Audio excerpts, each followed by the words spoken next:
why do you guys feel comfortable with Polanco moving over to the left? Again, as we went through the entire process and tried to weigh everything that we possibly could weigh and try to collect as much information and as many thoughts and as many opinions, and there's really no one single thing that we can point to as to why we made the decision to put anybody in any spot. But as a collective, we felt that this was, for them and for us, the best alignment. Is there anything Tyler can do to show that he's ready to go north with the team? Or does he have to do work at the major league level to prove that he's rotation ready at this point? Well, his results at AAA last year show he dominated. I mean, there's no other way to put it. He dominated AAA baseball last year, and those results didn't translate, which again reinforces the difference in talent and depth and ability and application between AAA and the big leagues has never been greater. I feel like I've been saying that for 7 years now, but 8, maybe 10.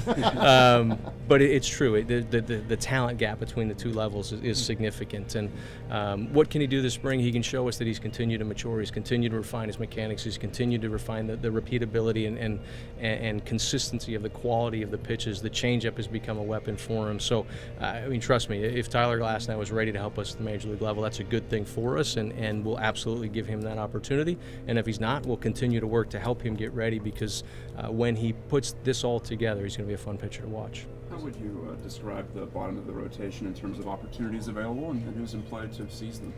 Yeah, Chad Kuhl comes in on an inside track based on what he did in his half season, essentially in the big leagues last year, especially when we take into consideration that he really wasn't the Chad Kuhl that had success in AAA, that was more ground ball oriented, more bottom of the zone oriented.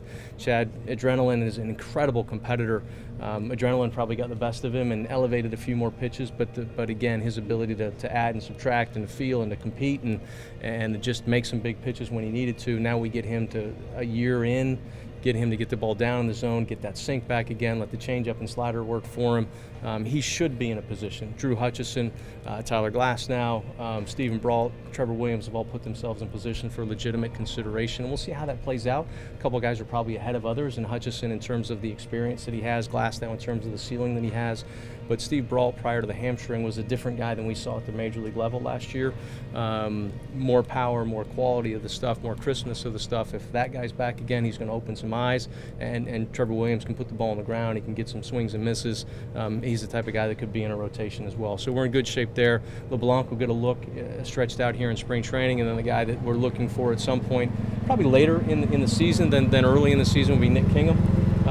Nick's kind of the man that has gotten pushed aside because of the injury, but he's a guy that's still on our radar and a guy that we're still excited about. But again, much like Tyon, the expectation is he's probably going to be ready a little bit later because of the injury and coming back from it. Does LeBron kind of in that Juan Nicasio situation right now where you're expecting him maybe to be in the we love the upside of the rotation.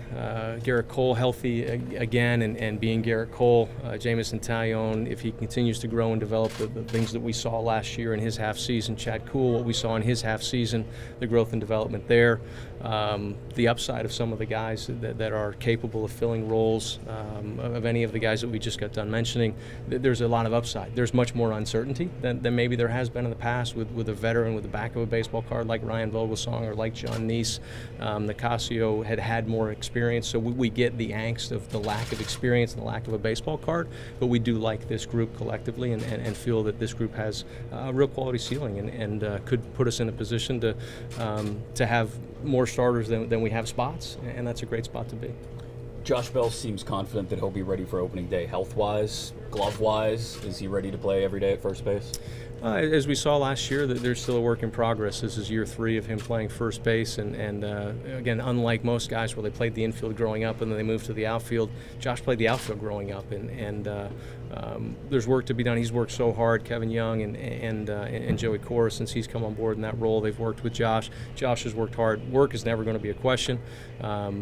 A loose body was removed. No surgeries, minor, unless you're not the one that underwent the surgery, then it's easy to call it minor. But he seems like he's in a great spot. Physically, he was in tremendous shape before the loose body moved and bothered him during one of his workouts, and we had to go get that thing out of there. So he should be in a good spot. He should be ready to go, assuming everything continues to progress well. We love the bat and the glove. He's going to work. He's going to do everything in his power, and we feel like he can be an adequate first baseman that'll develop into more. With the outfield configuration, is it fair to say that rain